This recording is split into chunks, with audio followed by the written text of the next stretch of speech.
Under 19 T20 world cup star cricketer త్రిషాకు HCA president Jaganmohan Rao ఘన స్వాగతం పలికారు. త్రిషతో పాటు మరో Hyderabadi cricketer Dhruti, team India head coach Nooshin, trainer షాలినిని ఆయన సత్కరించారు. ఈ కప్ సాధించడం సంతోషంగా ఉందని క్రికెటర్ త్రిష చెప్పారు. ఈ స్థాయికి రావడం వెనుక తన తల్లిదండ్రుల కృషి ఎంతో ఉందన్నారు. త్రిషను ఆదర్శంగా తీసుకుని మరింత మంది మహిళా క్రికెటర్లు తెలంగాణ నుంచి రావాలని జగన్ పిలుపునిచ్చారు. మా ప్రతినిధి మహేష్ మరింత సమాచారం అందిస్తారు. మహేష్, త్రిష అండ్ వాళ్ళ టీం సభ్యులందరికీ కూడా గ్రాండ్ వెల్కమ్ లభించింది. సో హెచ్సీఏ రాబోయే రోజుల్లో ఇంకా వాళ్ళకి ఎట్లా అండగా నిలవబోతుంది? అక్కడ స్వాగతం పలికిన తర్వాత వాళ్ళు ఏం చెప్తున్నారు? అండర్ 19 మ్యాచ్ లో విజయం అత్యంత ప్రతిభ కనిపించి భారత్ రెండో కప్పు సాధించడంలో కీలక పాత్ర పోషించిన త్రిషకి ఈ రోజు శంషాబాద్ ఎయిర్పోర్ట్ లో ఘన స్వాగతం లభించింది. ఎస్సీఏ ప్రెసిడెంట్ జగన్మోహన్ రావు చేరుకొని వారికి అపూర్వ స్వాగతం అందించి వారికి వెల్కమ్ చెప్పిన పరిస్థితి కనిపిస్తోంది. ఇక ఈ సందర్భంగా చూసినట్టయితే అండర్ 19 T20 ప్రపంచ కప్పు భారత్ రెండోసారి కైవసం చేసుకోవడంలో తెలంగాణ బిడ్డ గొంగిడి త్రిష కీలకంగా వ్యవహరించాలని చెప్పాలి.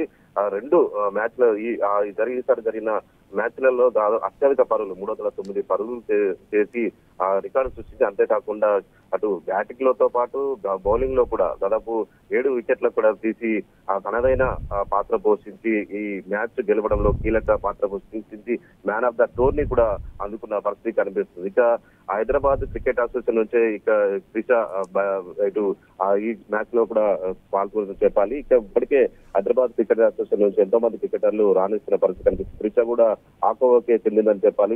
క్రికెట్ సంబంధించి అన్ని విధాలుగా కూడా అండగా ఉంటామని కూడా జగన్మోహన్ రావు చెప్పారు. రానున్న రోజుల్లో ఎస్సీఏ నుంచి మరింత మంది మహిళా క్రికెటర్లను కూడా ప్రోత్సహిస్తాం, వారికి అత్యంత మంచి ప్రతిభ కనబర్చేలా కూడా ప్రోత్సహిస్తామంటూ కూడా చెప్పిన పరిస్థితి కనిపిస్తుంది. ఇదే త్రిషను పూర్తిగా తీసుకొని మరింత మంది మహిళలు కూడా ఆ క్రికెట్ లోకి అడుగు పెట్టాలి, తమ సత్తా చాటాలంటూ కూడా జగన్మోహన్ రావు ఈ సందర్భంగా పిలుపునిచ్చిన పరిస్థితి కనిపిస్తుంది. ఇక ధృతి, మరో క్రికెటర్ ధృతి కావచ్చు, త్రిషకు సంబంధించి కూడా వీరికి పారితోషికం ఇచ్చి వారికి ఘనంగా సత్కరించుకుంటామంటూ కూడా జగన్మోహన్ రావు ఈ సందర్భంగా పిలిపించిన పరిస్థితి కనిపిస్తుంది. ఇక త్రిషకు సంబంధించి చూసినట్టయితే అటు చిన్నప్పటి నుంచి తన తండ్రి రామరెడ్డి కూడా తన 2 ఏళ్ల వయసు నుంచే క్రికెట్ లో ప్రోత్సహిస్తూ వస్తున్నారు. తనకున్న పొలం కాస్త అన్ని కూడా హైదరాబాద్ తీసుకొచ్చి కోచింగ్ ఇప్పించి ఈ స్థాయికి తీసుకురావడంలో తన తండ్రి రామరెడ్డి పాత్ర కీలకంగా ఉందని కూడా చెప్పారు. ఈ సందర్భంగా తను ఈ సందర్భంగా man of the tourney అందుకున్నది.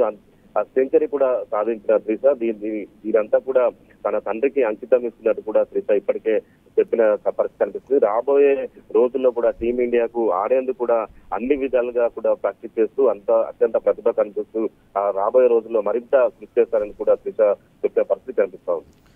Right, thank you Mahesh.